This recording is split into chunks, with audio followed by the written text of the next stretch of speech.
आज की इस वीडियो में हम लोग सीखेंगे समांतर माध्य, माध्यिका और बहुलक। ठीक है, कितना इम्पोर्टेंट है तो आप लोग जानते ही हैं। इससे एक क्वेश्चन फिक्स है, आना बहुत ही ज़रूरी है, आता ही है।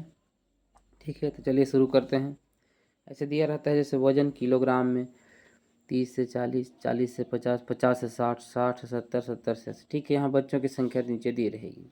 सबसे पहले हम लोग क्या करेंगे, मध्य बिंदु निकालेंगे। मध्य बिंदु क्या होता है, इसका एवरेज। जैसे निम्न वर्ग की सीमा 30 और उच्च वर्ग की सीमा 40, इन दोनों का एवरेज। अगर इन दोनों का एवरेज निकालें तो क्या हो जाएगा, यहाँ देखेंगे 30 धन 40/2 बराबर हो जाएगा 70/2। और 70/2 का मतलब है 35। ठीक है, तो इसका मध्य बिंदु क्या हो जाएगा, 35। अब आगे देखेंगे, इसके लिए एक टेबल और बना लेते हैं जिसमें वजन किलोग्राम इधर दिया रहेगा, इधर संख्या दिया रहेगा एफ, जिसको F1 से दर्शाते हैं। ठीक है, F1 से इसको दर्शा लेना है। उसके बाद उसको मध्य बिंदु निकालना है। मध्य बिंदु क्या है, मध्य बिंदु वही जो पहले हम लोग निकाले हैं 30 से 40 का, 40 से 50 का निकालेंगे और उसके बाद F1 और X1 करेंगे। F1 X1 क्या है, तो जो ये संख्या निकलेगी F1 और X1 इन दोनों का मल्टीप्लाई। ठीक है, चलिए निकालते हैं। तो पहले जो दिया रहेगा 30 और 40। ठीक है, इसका F1 निकल गया, X1 निकालते हैं। X1 कितना आएगा, 35।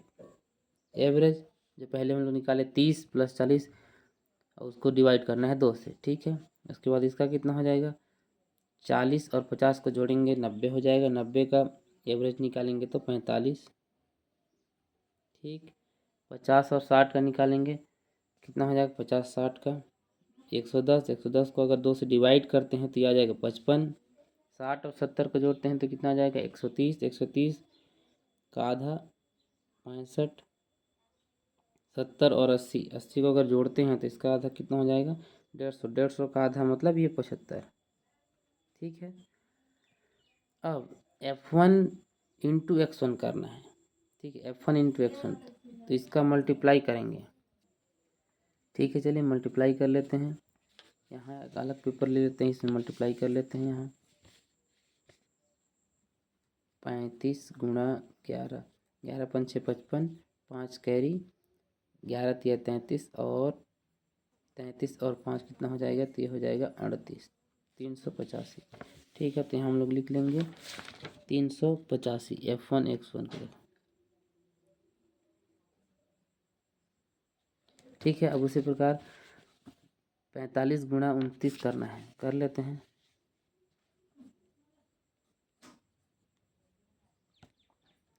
ठीक है, अब इसको पहाड़ा तो अब जानते हैं, 9 × 5 = 45, 4 कैरी, 9 × 4 = 36, 36 और 4 = 40, 5 दूना का 10, 1 कैरी, 4 दूनी 8 और 1 9।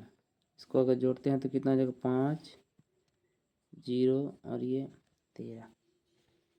ठीक है, 1305। तो यहाँ लिख लेते हैं 1305। उसके बाद क्या करना है, 55 मल्टीप्लाई बाई 6, 6 × 5 = 30, 3 कैरी, 6 × 5 = 30 और 3 33। यहाँ लिख लेते हैं 330। उसी प्रकार 65 गुणा 3 करना है। 65 गुणा 3, 5 तिया 15 और 6 तिया 18, 18 और 1 19, 195।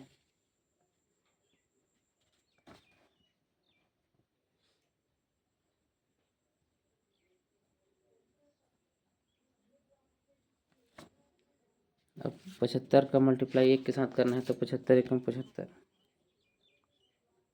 ठीक है, अब क्या करना था, अब क्या इनको F1 को योग करना होता है, F1 का योग और X1 का योग। ठीक है, F1 को पहले जोड़ लेते हैं, 11 29 जोड़ेंगे तो हो जाएगा 30 और 1 40, 40 6 46, 46 और 3 49, 49 और 1 50। ठीक है,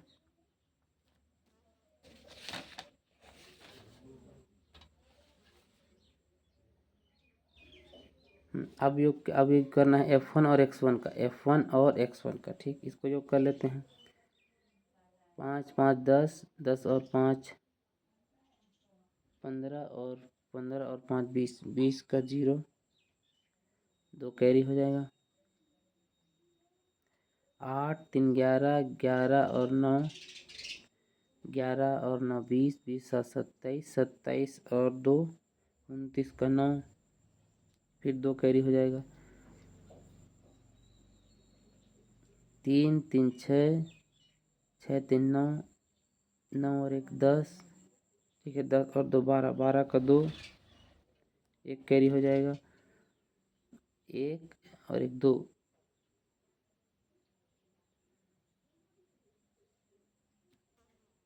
ठीक है। यहाँ से 1 और 1 कैरी के साथ हो जाएगा 2, तो ये आ गया 2290। ठीक है। अब क्या करते हैं, आप करते हैं आंकड़ों का माध्य निकालने के लिए। आंकड़ों का माध्य निकालने के लिए एक फार्मूला होता है, x बार समेसन F1 X1 अपान समेसन F1। ठीक है, तो यहाँ पर मान रख दें F1 और X1 का मान कितना आया है, तो ये आया है 2290, और F1 का मान कितना है, तो ये 50। अब इसको सिर्फ डिवाइड करना है, डिवाइडेड बाई 50। ठीक है, जब इसको काटेंगे तो 50 से 4 बार जाएगा। ठीक है, तो कितना बचेगा, 4 29, 29 और 0 आएगा तो 290। 290 मतलब ये 4 5 बार चल देगा। 25 पंचे 250, और फिर 40 बचेगा। 40 में जब दशमलव लगाएंगे तो हो जाएगा 400, और 50 अट्ठे हो जाएगा, ये 8 बार जाएगा। ठीक है, तो ये आ जाएगा आंसर 45.8 किलोग्राम। ये क्या आ जाएगा, इसका माध्यिक आ जाएगा। आई होप सब लोग पूरी तरीके से समझ आ गया होगा, कोई डाउट नहीं होगा। एक बार फिर देख लीजिए। ठीक है।